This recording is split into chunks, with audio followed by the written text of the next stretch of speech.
Impromptu speaking is when you have super limited amount of prep and then you go give a speech. So maybe you have 1 minute, maybe you have 5 minutes or 10 minutes, but you don't have multiple days. Normally, when you're asked to give an impromptu speech, it's very close to when you have to give the speech. And so you don't have a lot of time to do research. You don't usually have any time to do research. Most of your content comes straight from your head. And so if you know you're going to have to give an impromptu speech, you want to take all of the stuff out of your head and put it on paper, because when you're asked to give a speech, you become stressed and it's a lot harder to recall information. So if you have it all on a sheet of paper, then you can skim the paper and get ideas for your speech right before you have to give a speech. So you might say, like, I'll never have to give an impromptu speech, but impromptu speeches come up really often, and often they're not called speeches. So you may be asked, like I might be asked by the principal to go give a little class on how to work Canvas to other teachers. He wants me to do it at the end of the school day, and he wants me to take 30 minutes. Like, oh, wow, that's essentially a speech. So I need to prepare for it. Say the end of the school day is in like an hour. So I'm going to jot down ideas. I'm going to do bullet points out, and then I'm just going to go and do my best, and I'm going to speak off the top of my head or off the cuff and hopefully give some good information. The more small preparation you can do, the better your speech is going to be. So something you can do is you're going to create a personal knowledge index. A personal knowledge index, or a PKI, is where you take all of your knowledge and you put it on an index or like a piece of paper. Okay, so that's where all of your stuff lives. So on a personal knowledge index, you're going to have a lot of categories, and in those categories, you're going to have a bunch of examples. Because if you're asked to give a speech about why you love Mountain Home, and you have like 5 minutes to prepare, you already have stuff written down. You can skim it, get those ideas again, jot them down on bullet points, and then your speech is going to go a lot more smoothly. So we take all of this stuff out of our heads. So we're going to make some categories. So go ahead and get a sheet of paper. If you need to pause this video, do that. But we're going to make a personal knowledge index. So title it Personal Knowledge Index, or PKI, at the top, and get something to write within a piece of paper. Okay, so we're all going to make categories together. So start by drawing a line down the middle of your paper so that you have 2 columns. Each one of these columns is going to have multiple categories. So let's make our first category TV shows. Let's write that down. And you're going to write down all of the TV shows you can think of that you can talk about for at least 45 seconds. And you could share stories from the TV shows or themes from the TV shows if you were to be asked to give a speech. So I say for 45 seconds or longer, because if you can't talk about something for 45 seconds or longer, probably don't have a good enough understanding of the show or thing that you're discussing. And so you probably shouldn't use that. So you're going to write down any TV show you could talk about for 45 seconds or longer. I always, on my PKI, have Gilmore Girls written down, and I'm writing it down right now, because I've watched Gilmore Girls like way too many times. I've seen the whole season or the whole series multiple times. So if I had to give a speech, I could use an example from Gilmore Girls, because I can think of specific episodes to probably fit any situation that I were to speak for. I also might write like Grey's Anatomy, Smash. I just finished a show called Smash. This Is Us. Any other shows. So I'm going to fill in my category right now while you do the same. So any TV show you could talk about for at least 45 seconds. And you want at least 5 things in your category. It can be kids shows, adult shows, any of the sort.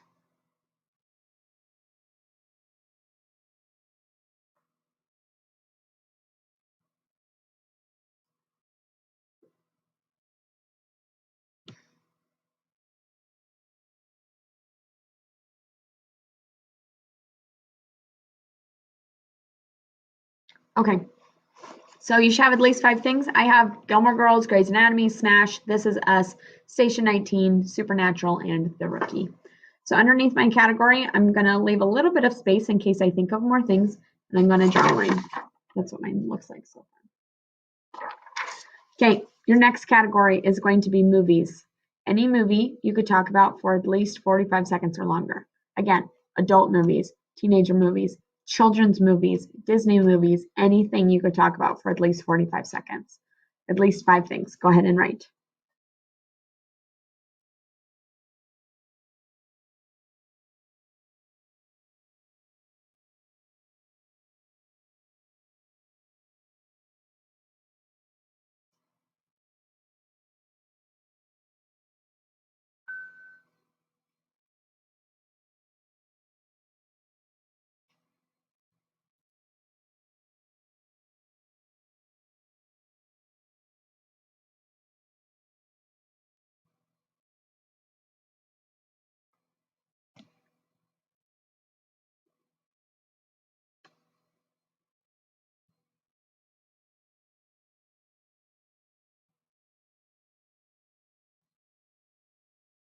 Okay, and again, leave a space and then draw a line. Your PKI is not supposed to all be complete today. Well, you want 5 things in each category, but you should be going back to this probably at least once a week and adding more stuff, okay? So in my movies category, I have Little Mermaid, Beauty and the Beast, Raise Your Voice, Howard, Mulan, both Mulan movies, and The Notebook. And I've left plenty of space so I can write a lot more stuff in any of the spaces. Okay, your next category is going to be books. Books you've read for fun, books you've read for school, books you've read to your siblings. Any book. It could be a graphic novel, a comic book. So write down any books.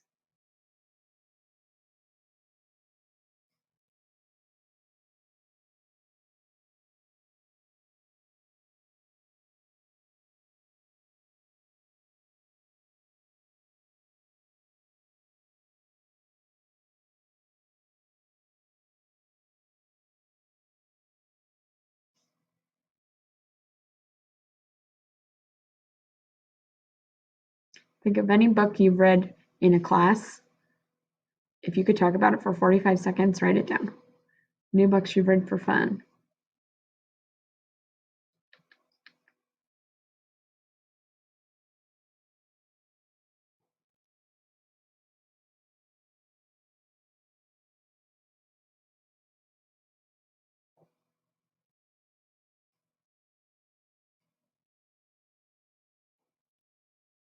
And leave space.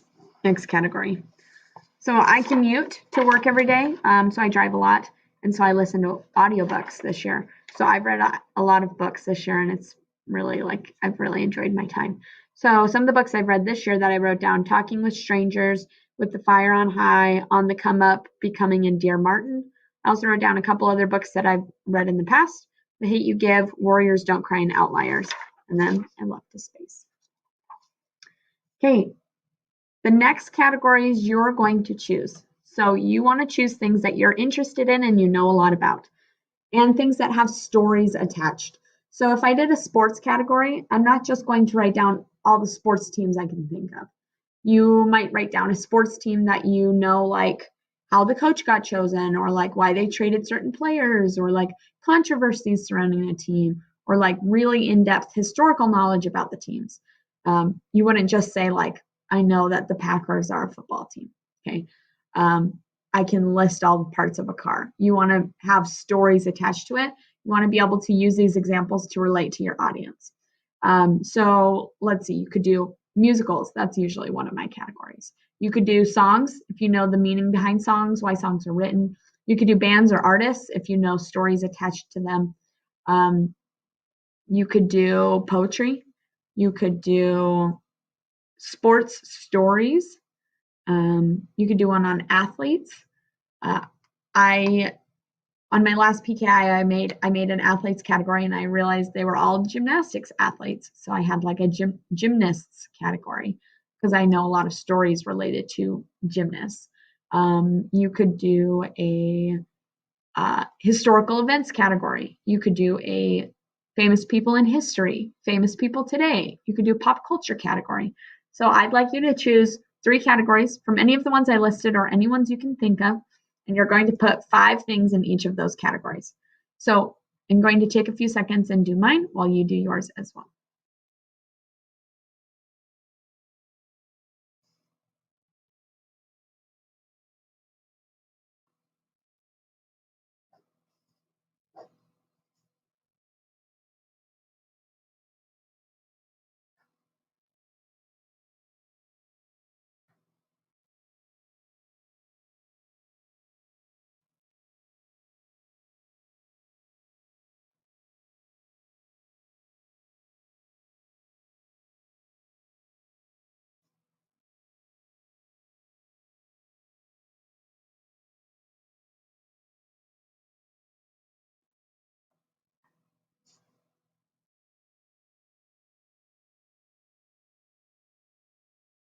Podcast, maybe? That could be a category.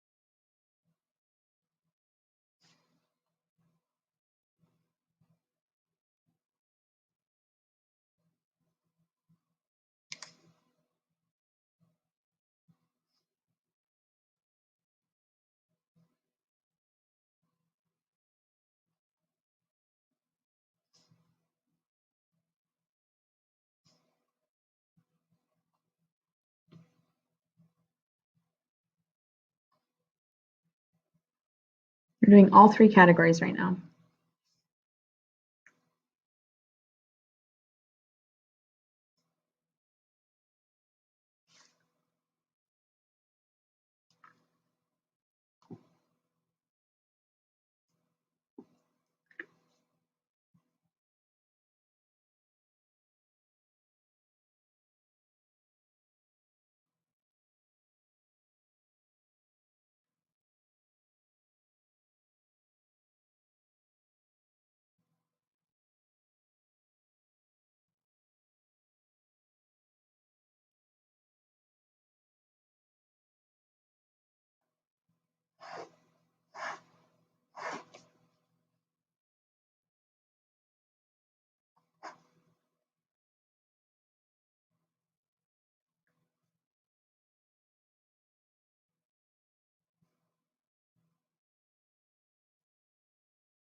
All right.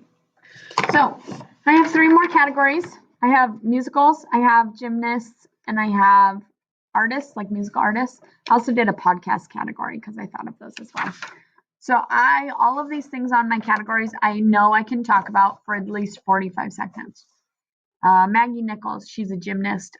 She did not make the 2016 Olympic team, even though she was expected to be in the top third. She placed high at the Olympic trials, but she came forward about some sexual abuse by a doctor, a gymnastics doctor, and so she kind of got blackballed from the Olympics. She's also the subject of a documentary recently called Athlete A, so I added that in my movies category as well. I could talk about Carole King and her life, how she got started as a songwriter, how she became the actual artist that was singing the songs, how she wrote some really popular songs for some really, really popular artists like Aretha Franklin and Lil Eva and the Monkees. And I could also reference the musical made about her life called Beautiful, a Carole King musical. So I wrote that in my musical category. I could also talk about the Believed podcast related to Maggie Nichols's situation because it deals with that issue as well. So this is what my PKI currently looks like. There's space for other categories here and on the back. There's space to add stuff in. But your PKI should have at least 5, or you should have 6 categories at least 5 things in each category. Again, you had TV shows, movies, and books, If you couldn't fill those with 5 things, then make another category to replace that or to have in addition to. Now that you've made your PKI, you're going to prepare a speech. So an impromptu speech, this structure is actually an event that we do for tournaments. So if you choose to do impromptu, this will be the exact structure. So in Idaho and national rules, you have 7 minutes, and you can divide that up between preparing and speaking. So most of the time, you should prepare for 2 minutes and speak for 5. As you're just getting started, you can start by preparing for 3 and speaking for 4, and then ultimately make it your goal to prepare for 2 and speak for 5. Okay, so you're going to get a topic, and it will either be a word, a quotation, or a current event. And then you get a note card, and you start your timer. I usually start a stopwatch, count up, so that I can see how much time I have used so far. And then as soon as you're ready, you're going to begin right away. Okay, ask your judge, make sure they're okay and ready to begin, and then you start. You leave your timer running the entire time so that you can see when you reach your 7 minutes. So I have prepared an impromptu.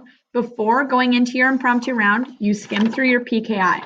I read through it, I review it, and then I put it away. You cannot use notes when preparing for an impromptu speech in competition. So I review my notes before I go into my competition room. But I do bring blank note cards to write notes on. As you're starting out in impromptu, you can use notes. As you become more advanced, you should put your notes away and try to do it all from memory. Okay. So I just took the last 2 minutes preparing this speech. My topic I was given is stand up. That's the entire topic. Okay.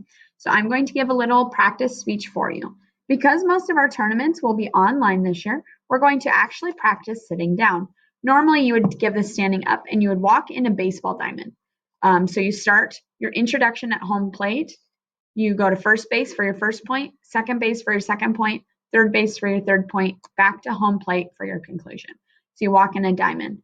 By doing that, it gives you purposeful movements, so you're less likely to have like nervous movements, like fidgets and rocking and stuff, and it helps your judge to remember where you're at. So instead of walking, I'm going to use my hands to gesture. So it might be mirrored a little bit through our recording, but when I give my preview of my points, I'm going to do it in this structure.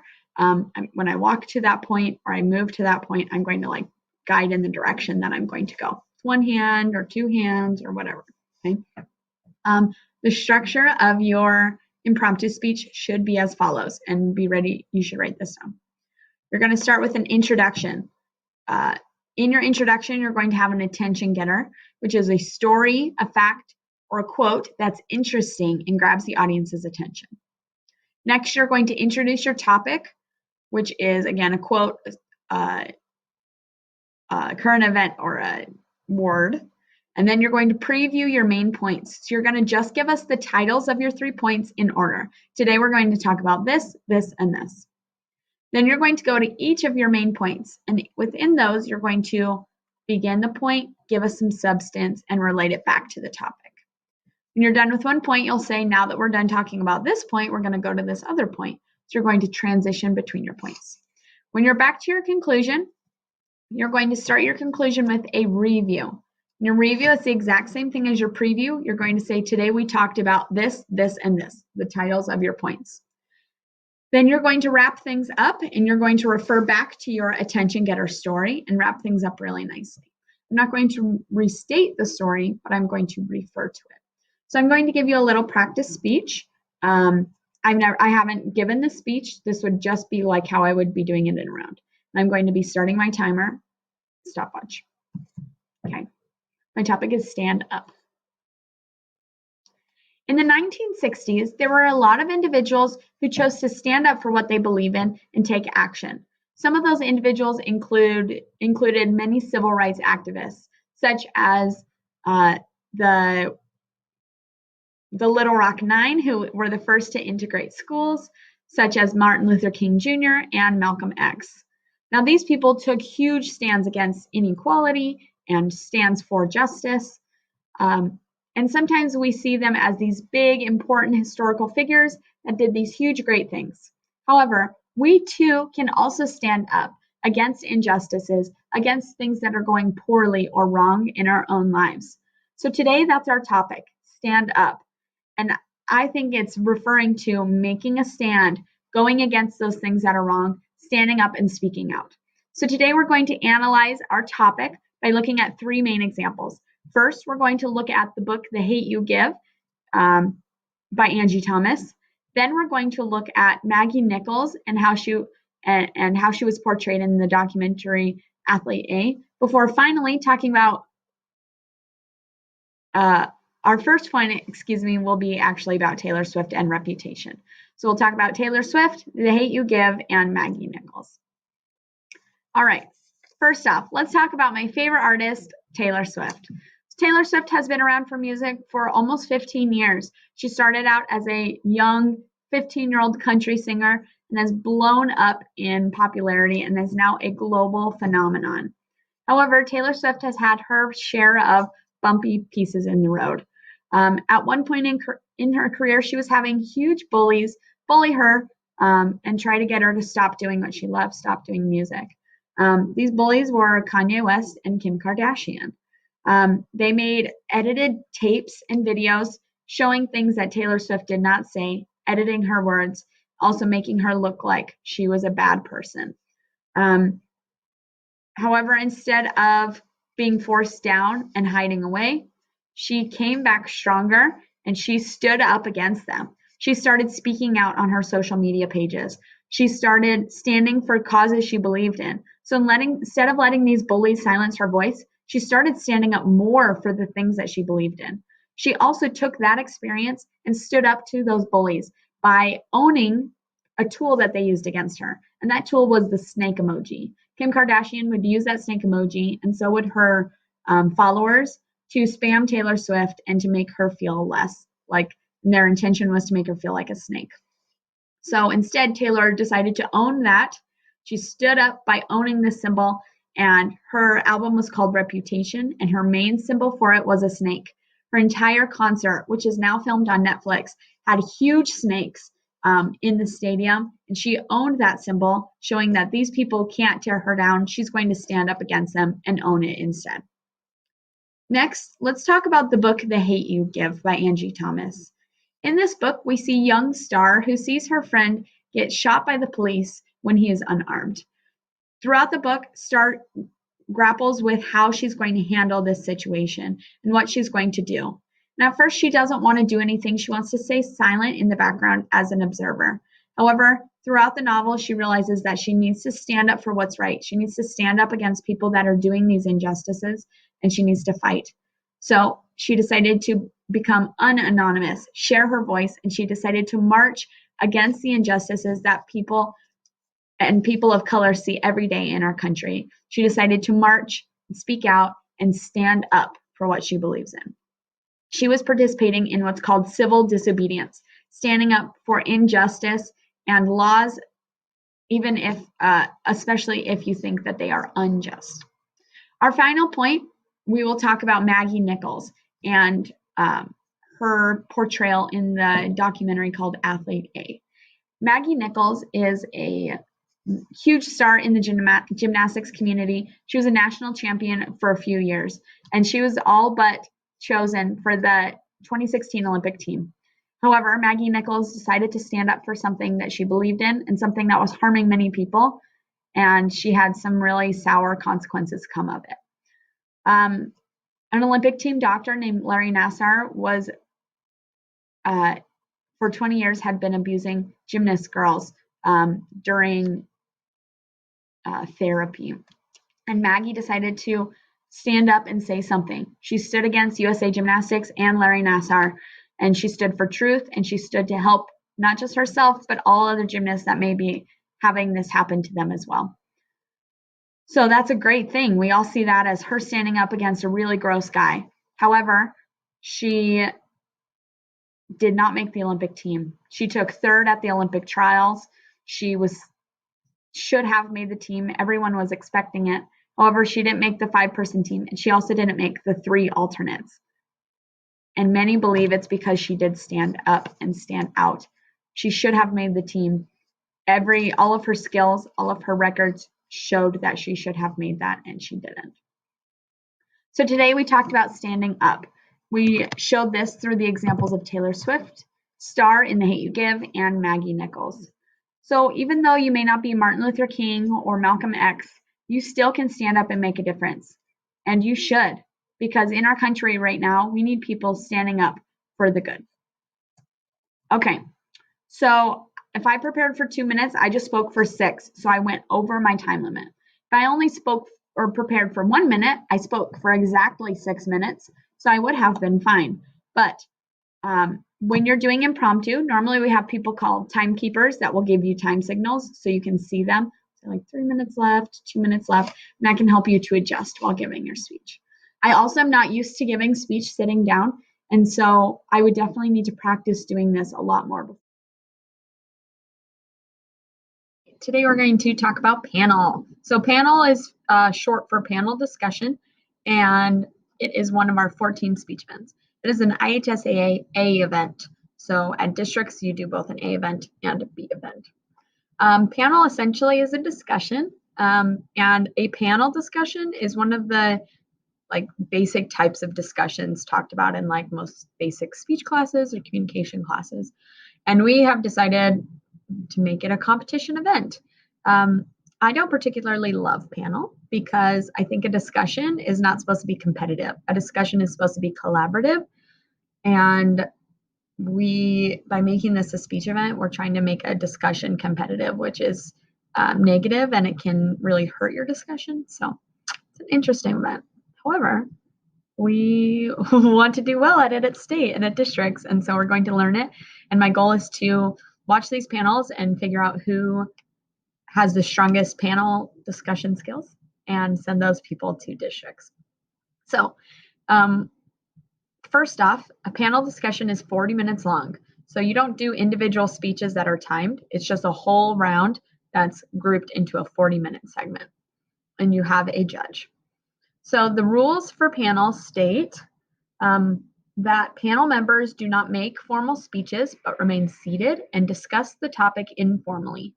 Notes may be taken during the discussion, and you should take notes during the discussion so you can reference them back.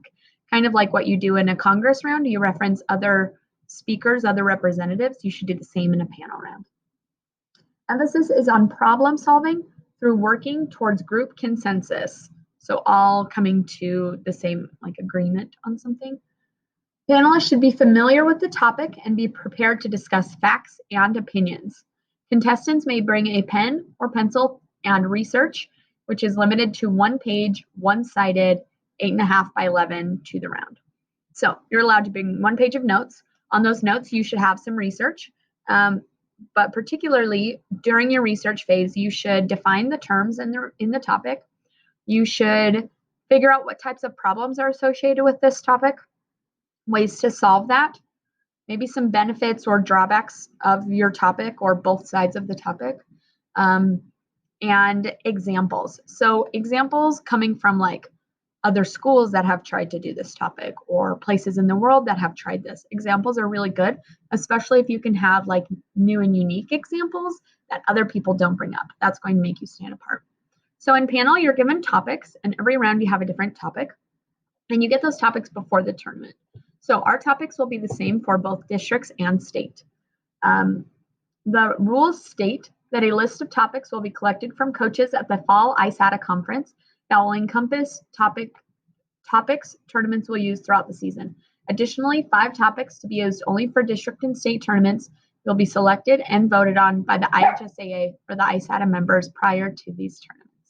So we have 5 topics that you will research and do for districts, and I will post them below. Topics range really anywhere from doing Idaho's youth should find ways to combat bullying. That could be a topic, and you need to talk about it for 40 minutes. And so there's a lot of different aspects to that topic you need to discuss and get to the bottom of. So a couple things to note while doing panel. The first is you need to have organization. Organization is key in panel. So you don't just talk about the topic. You organize the topic at the beginning of the round, and then you go that way. So at the beginning of the round, we might say we should organize this round by first talking about all of the problems associated with this topic, then all of the solutions, and then ways that we can like take it outside of this round. I don't know. Or you can say we're going to define terms and then talk about the problems and then talk about the solutions. Or you can say, let's talk about what this topic is. Let's like define it as a whole point. And then we can talk about benefits and drawbacks to doing this. So at the beginning of the round, you all need to agree upon how you're going to organize the round. And then it's really important that you stick with that organization. So I would never be like, this is a problem. This is how to fix it right away. I'm going to do this as a problem, and this is also a problem, and this is also a problem. And when all the problems are done, then I'm going to talk about the solutions. So it's really important that you stick to that organization. The next thing is you really do look good to your judges if you can bring up new ideas. If you are not just repeating what other people are saying, but you're bringing new ideas that are helping to further the discussion, continue it, and make it stronger. You can bring new examples, information that's important, that matters to us. That will be what matters. Additionally, one of the ways you win at panel is becoming the leader of the group. So there's usually 6 people, and you sit in a semicircle so that you can kind of see everyone, and then the judge sits in front of you so they can see everyone as well. And you're talking to your fellow panelists, but you do want to also make some eye contact with your judge occasionally. You all start with what's called an opening statement. Your opening statement is going to be maybe 30 seconds, maybe a minute. And in that, you're going to say things you're looking forward to in the topic, why you think we're discussing the topic, ways in which you think we should organize the round, and any other additional details. A lot of times in this opening statement, people get caught up in like old procedures of panel. So they'll say, we should do the pen rule. And that's all they talk about. The pen rule is where people like raise a pen if they want to talk. That doesn't matter. Like, that's not what the opening statement is for. So even if you see people doing that, you could say, I agree with everyone being able to speak, and we should be courteous of that. But let's look at the topic, and then you give your opinion on it. You say like why we're looking at this topic, different ways we can organize around, those types of things. It's important in panel that you don't just do what everyone else is doing, but you're trying to make yourself stand out, be organized, and seem like you know what you're doing. The last thing you want to do is you want to make eye contact, and you want to reference your fellow panelists by name. So I'd say, thanks, Allie, or like, I agree with John's point when he talked about blah, blah, blah. So I'm making eye contact, I'm referring to them by name, and I'm also like looking at my judge occasionally so that I'm connecting with them as well. So before the round starts, it's important to write down everyone's name on your sheet of paper. You could draw your semicircle and place everyone on the semicircle with their name, how they're sitting, so you remember everyone's name and you don't get it incorrect. It's important that you also get their pronouns correct. So when you ask their name, you can make sure to ask their pronouns as well. It's just a sign of respect by calling somebody by their pronouns. And that's also a way that we follow the NSDA honor code. Okay, so there's some like information about panel. So this is kind of how panel round will work. You'll go into the round, you'll move your desks into a semicircle in a normal non-COVID year. And then you will ask everyone's name, get their pronouns, and then when the judge is ready, they'll start with opening statements. So normally they'd start with one side of the semicircle and go in order with opening statements. And again, those opening statements really give your position on the topic, introduce you to the rest of the group, etc. So they'll do your opening statements, and once opening statements are done, then you want to establish the organization of the round. Take notes on what everyone says so that you can incorporate those things. If you could be the first one to speak and to set that organization, that's going to make you start to stand out as a leader. So Johnny's finishing his closing statement. Finishes, and I would say, all right, thank you for that statement. Thank you, everyone. I'm hoping we can set some organization before we get started. So-and-so said they wanted to organize it this way, but this person said they wanted to organize it this way. Does anyone else have any other opinion on that?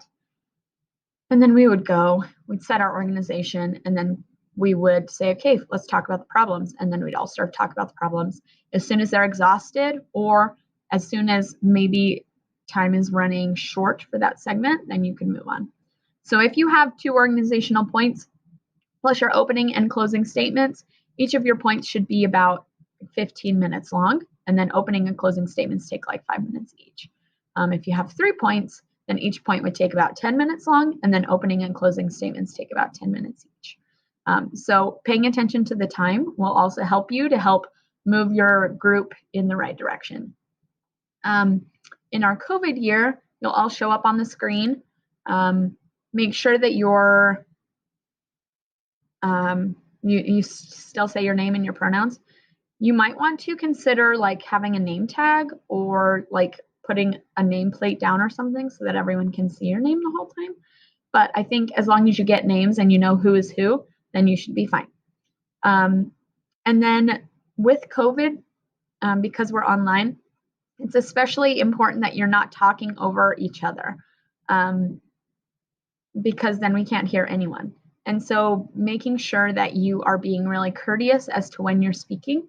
Maybe that means at the beginning you need to set up a system so you don't do that. So maybe it means raising your piece of paper when you want to speak, or creating a name tag, kind of like we do in Congress, so that you don't talk over each other. But those procedures should be established at the beginning of the round after your opening statements. And then it's about being courteous, being a leader, being professional, but bringing up new and unique points and furthering the conversation. So radio is a limited prep event, which means it's not fully memorized and it's different from round to round. So in radio broadcasting, you are a radio show host for like a talk news radio station, or for a small segment of the radio that could be like between music or something. So you're a radio host, and if you think about radio hosts, they're all like big personalities. So that's what you are in radio. Usually you have a theme of your radio show, and then you kind of follow that theme throughout. In radio, normal radio on the radio station, they have really strict time limits. They have to speak for a certain amount, and then their song starts automatically. So they have to really time things well, which is a portion of this speech event. So radio broadcasting, the time limit is 5.5 to 6 minutes. And make sure you're taking notes on this because you're going to do a radio. So radio is 5.5 to 6 minutes, and you can't go under and you can't go over. So you're able to use a timer and have it next to you. The cool thing about radio broadcasting is radio is supposed to be about your voice, right? That you just listen to somebody on the radio.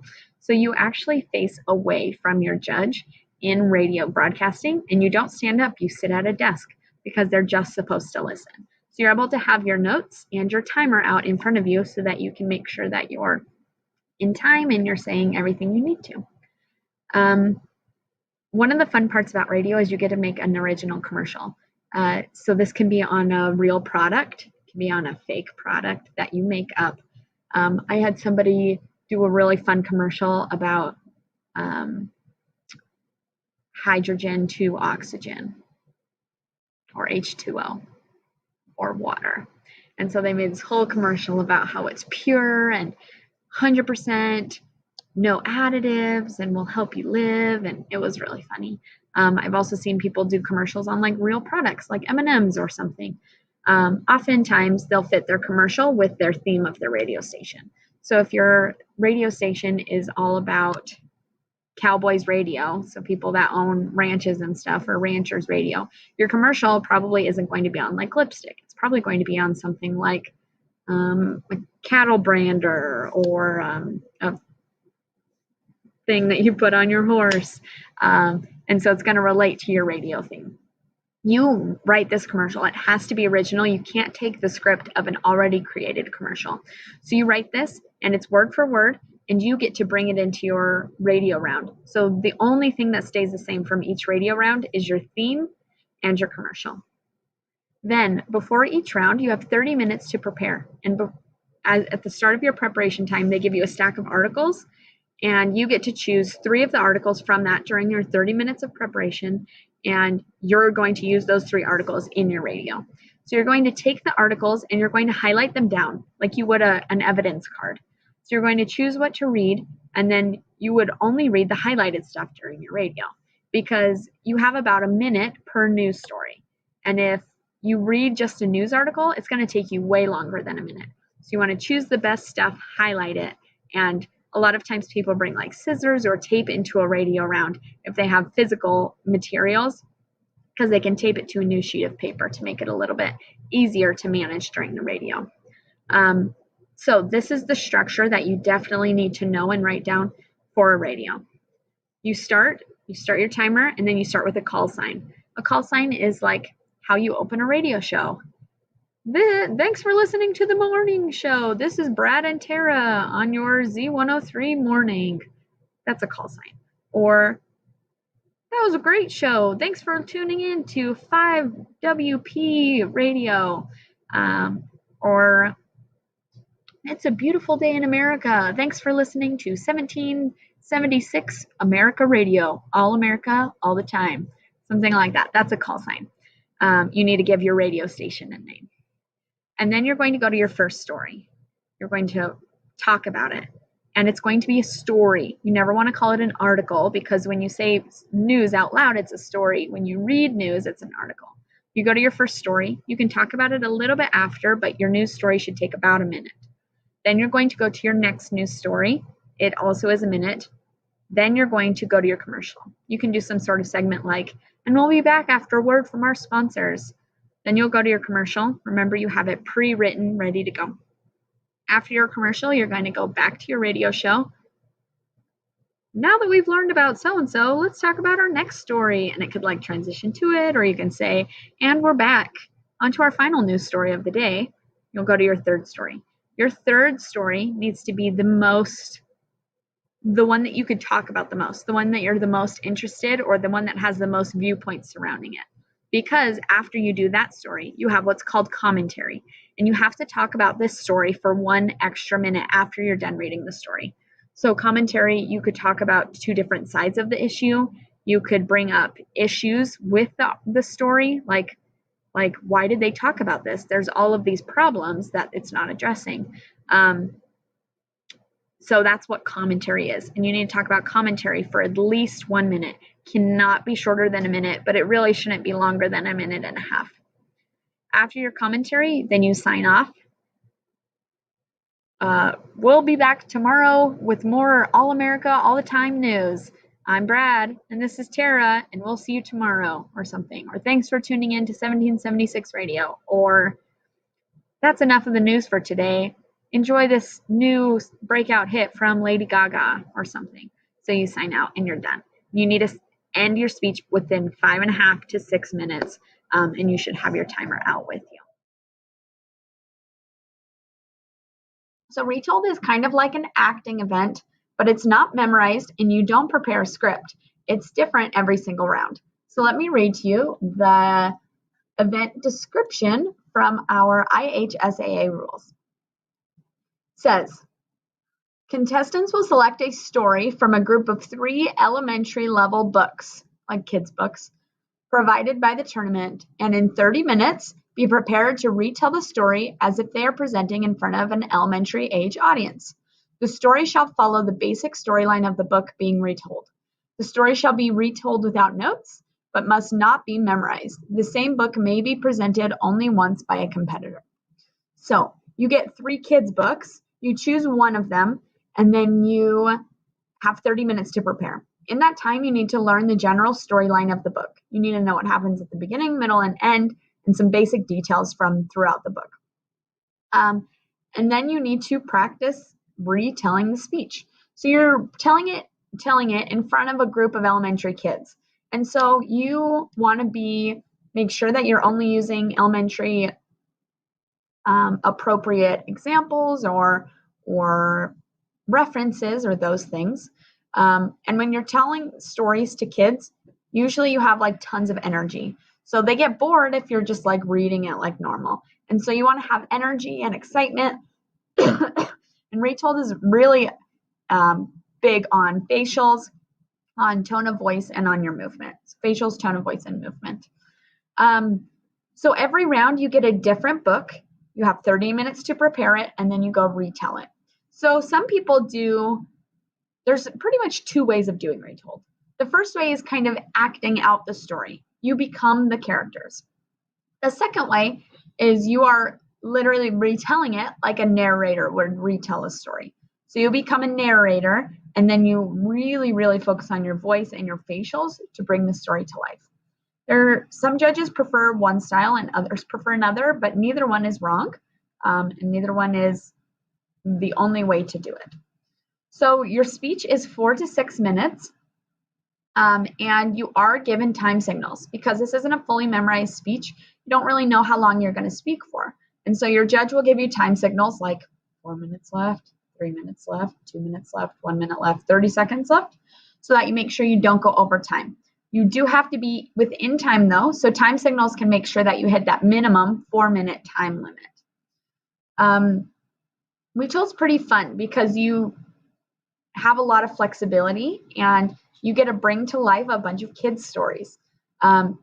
Because your book is different every round, you might have different characters if you want to act them out, or you might have different narrators, and you get to add some creativity. So you need to follow the basic storyline, but it's not memorized, which means that you're not going to remember everything from the book. So as long as you have those good basic pieces, beginning, middle, end, a couple key details, then the rest you kind of make up, okay? So it can be really similar to the book, or you can add some fun references in. This is Sophie sleeping on my lap. So one time I did Pinocchio, and as I was a narrator telling the story, Pinocchio was Italian. And so instead of saying Pinocchio, I said Pinocchio. So I have the same word. I'm just saying it differently, and I brought it to life. I was describing what Pinocchio looked like, and I said he had apple-bottom jeans and boots with the fur. If you don't know, that's a song reference. It was very popular when I did this Retold.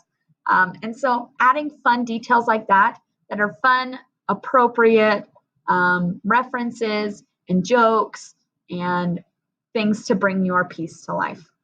So with our COVID online tournaments, you're not going to physically get a book, but they will send you 3 PDFs of books, and you'll use those PDFs to prepare your Retold. During prep time, you usually are in what's called a draw room. You can't get help from other people, but your prep time is all for you.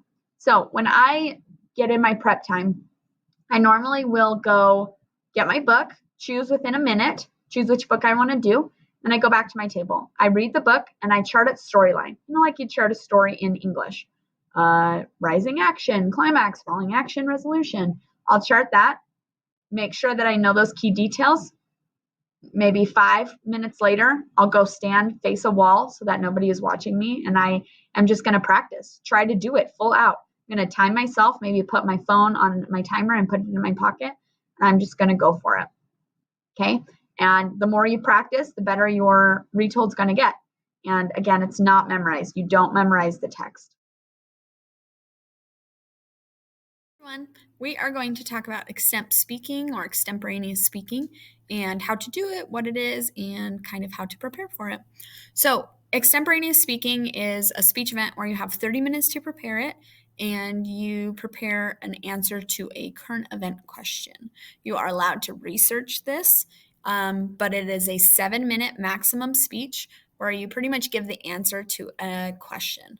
So in extemporaneous speaking, we have United States topics and international topics or world topics, and you get to choose which one of those you compete in. In Idaho, you will tell your draw room person or whoever gives you the topics if you want to do US or international.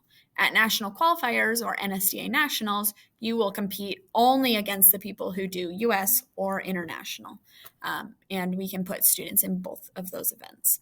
So for extemp, you practice by learning about current events, learning about other things to use as attention getters, and then you go to the tournament. At the tournament, you'll go to the draw room, which is the same for like radio or Retold. So you go in a room, and there's an adult, usually it's like a coach or an assistant coach who is in charge. You will tell them your code, who you are, and then they will mark you down, and then they will call up speakers by their speaker order. So they'll say first speakers. If you are first in your room, you will go up to the table. And then they will either show you your topics or give you a slip of paper. Now, you will choose only the US or the international ones based off of the event you chose. Now, some of the topics for United States include topics like, can the United States anticipate an increase in unionization in the coming decade? Or has the GOP of today distanced itself from the legacy of Ronald Reagan? Or what can social media companies do to limit the influence of AI on the 2024 election? Or what steps can the government take to reduce the amount of food that is going into landfills? So those are U.S. topics. If you choose U.S. Extemp, you need to be aware of topics that are polarizing or too political. Now, by doing Extemp, I would always suggest staying away from the really, really political topics because you don't know if your judge is a Republican, a Democrat, or somewhere in between. And so you never want to say something that they might disagree with personally or politically. And so it's always better to choose topics that are not those super political ones, like Donald Trump or Joe Biden, things like abortion. Those are things that I always say, don't choose those topics because you never know who your judge is going to be. But choosing topics that are less polarizing that you can find good research on for U.S. topics. Now, if you choose international, anything else in the world is fair game. So at some tournaments, they will say round 1 is all about Africa topics and round 2 is all about Asia topics. So it'll give you a topic area. So some of the questions for international could be, will the war between Israel and Hamas bring down the Netanyahu government? Can Justin Trudeau overcome growing criticism to get reelected? Is China's economy facing the threat of deflation? Or what steps can India take to improve its efforts against air pollution? Or what would be necessary to revive a two-state solution for Israel and Palestine? So usually with international topics, you know less about them because there's a ton of topics that can be covered. So you have to spend a little bit of your prep time learning more about them. But a plus to international topics is your judge probably doesn't know as much about that topic, so you more get to teach them about it instead of have to kind of navigate around their personal or political opinions on something. So let's talk about the strategy and how to prepare for Extemp. So before your tournament, you want to read up on the news. You want to know kind of general things that are going on. You want to know as much as you can about the world happenings or the U.S. happenings so you can spend less of your prep time when you get a question learning about the topic and more of it preparing a great speech.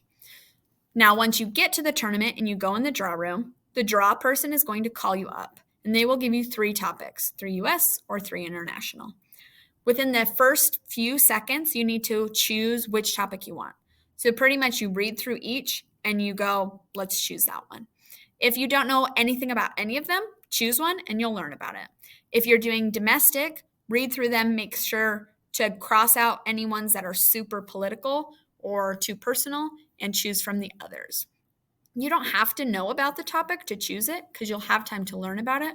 But if you do know about the topic, those ones are pretty nice ones to choose. So you tell your draw person which topic you'll be using. So I'll say topic 1, topic 3, or I might say if they're listed A, B, C, D, E, I might say topic E or topic A. They will write it down and I go immediately back to my seat. As soon as I tell them my question, I start my timer. You have 30 minutes to prepare. Now, some tournaments in Idaho will cut this short a little bit. So they might say you have 25 minutes to prepare, and then you have 5 minutes to walk to your room, and then you start speaking right at 30 minutes. So you have a little less than 30 minutes. But at tournaments like nationals or national qualifier, you'll have 30 full minutes to prepare. So once you get your topic, you should divide up your time.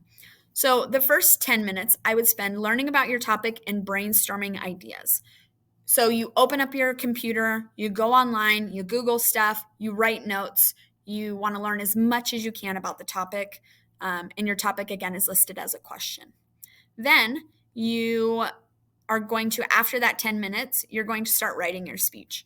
So if you don't know anything about the topic and it's an international topic, you might need a little bit more time to learn about your topic, but take no more than like 12 minutes.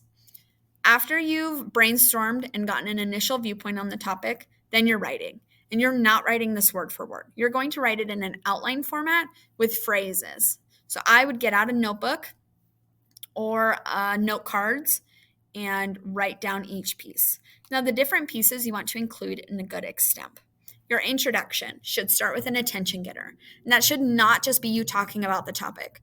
A lot of people make that mistake in extemp. They'll start right about talking about the topic, and that is a fatal flaw because it doesn't grab our attention. Talk about a movie, a story, a book, some current event that's like fun or engaging, something you saw on social media. Then you're going to connect it to the topic and then give us your question. So one of my favorite extemps was from the national champion at NSDA Nationals 2 years ago. And she started by talking about this fun exchange on Twitter. She's giving this exchange, talking about what world leaders are tweeting. And then she connects it to what the Brazil leader says, and then connects it to a question about the Brazilian leader. So then she says, which leads us to today's question. Will blah, blah, blah do blah, blah, blah? That's where you state your question. So attention getter, connect it, give the question. Then you want to answer the question. So I'll say yes or no, or this is how. Now there are close-ended questions and open-ended questions in extemp. Close-ended questions are usually asking for a yes or no. Open-ended questions are asking for reasons or steps we can take. So it's less of a yes or no and more of like a list or something. So you're going to give the question and then you're going to answer it right away. So I'd say, what can Americans do to keep unwanted things out of the landfill? The answer to this is there's actually 3 things we can do. This, and this. And those 3 things would be my 3 main points. If the answer is yes or no, so I'd say, which leads us to today's question, should the United States incarcerate less people to blah, blah, blah? And I'd say the answer to this question is yes, because reason 1, reason 2, reason 3, and those are my 3 main points. So after I list the titles of my 3 points, then I'm going to move physically in my speaker's diamond to my first point. In each of your points, you want to explain the point, you want to back it up with sources, and you want to say the sources with like the name of the source or the author name and the date. So I'd say CNN 2022 or CNN April 2023 if it's this year. And then you kind of keep citing sources, explaining your point, give impacts to your point, why this matters, what could this lead to. You're essentially analyzing and giving information to your judge to learn more about this point. You can talk about different people's opinions on the point, or like what people think about it. You could address misconceptions, but you want to like give an impact of why this matters at the end of the point. Then you would transition to your next point and do the same there and at the end. If you are new to extemp, and especially in Idaho, you could start off doing extemp by giving one source per point. But overall, you want to try to give multiple sources per point. Excellent extemp speakers can do like 3 sources per point, but that's a hard skill and it takes a lot of practice. Now, once your 3 points are done, you're going to physically move back to your middle and you're going to give your conclusion. You're going to say, so today we looked at the question, state the question, and we answered it by saying blank. There's your answer. You're going to give your 3 points, what your 3 reasons were, or your 3, whatever they are. And then you want to refer back to your attention-getting story or fun thing you did and wrap up your speech really nicely. There are some things on how to help you stand out in extemp. First, having a really engaging attention getter where you can really draw your audience in. You can then use that to transition between your points and re-engage us, give us something that's not current events, and then you end your speech in a really engaging way as well. The second thing is using humor. So that same speaker that I was talking about earlier, she was really good at using humor, and her transitions between her points were jokes. And so they were really fun and lighthearted, and it kept us engaged instead of like getting bored by talking about politics. So she used a lot of really fun, appropriate jokes to transition in her speech. A tip is if you're brand new to Extemp, I would suggest using a note card during your speeches for the first 1 to 2 tournaments. This will help you to learn the event, get practice citing sources, following the correct structure, and then after that, don't use your note card. So if you use a note card in Extemp during your actual speech, you lose 1 rank. And so you don't want to lose a rank if possible, but for the first 2 tournaments, I'd highly suggest doing that so that you can practice correctly. Just realized we didn't finish talking about how to prepare. So after you have done your background, then you're going to write your speech in that outline structure that I just went over. And as soon as you've done that, do that for like 5 to 10 minutes, then you want to get up and practice. The longer you can practice, the more prepared you are going to be for your Extemp speech. So if you can practice for 10 to 15 minutes, and when you practice, you go stand up in front of a wall, face it as if it's your audience, and you're going to physically move, physically talk through your points. It's good because it helps you to practice how to say things or like how to insert your jokes or your attention getter so that it feels natural. And then you're using your notes as you practice so that that's helping you memorize your information. You're not memorizing it word for word, but you're memorizing what your sources are saying and where your sources go and kind of your overall structure. As soon as the draw person says your time is up, you're going to leave the draw room. You'll leave all your stuff there, and then you go to your room and you present. When you get to your room, you need to make sure your judge has the correct person there. You will tell them your question before you start, and you'll also say it in your introduction, and then you'll give your speech. Now, Extemp is a 7-minute speech with a 30-second grace period. Beginning people in Extemp, I would say your goal is to reach 5.5 minutes of speaking, but really people who succeed in Extemp are usually speaking from 6.5 to 7 minutes or going a teeny bit into the grace period. So you really want to hit that 6.5 to 7 minute mark in order to be the most successful in Extemp. If I'm comparing a 4-minute speech versus a 7-minute speech, 7-minute speech is just going to have a lot more context, a lot more content, and so I'm going to be ranking that higher usually. So that's overall the basics of Extemp. If you like current events, if you like learning about what's going on in the world and teaching people about it, if you like not doing the same thing over and over again, I would choose Extemp because we have different topics every round. You get to learn a lot about them and you get to teach people about those things. So that's Extemp. There's a lot of resources on speechanddebate.org for Extemp.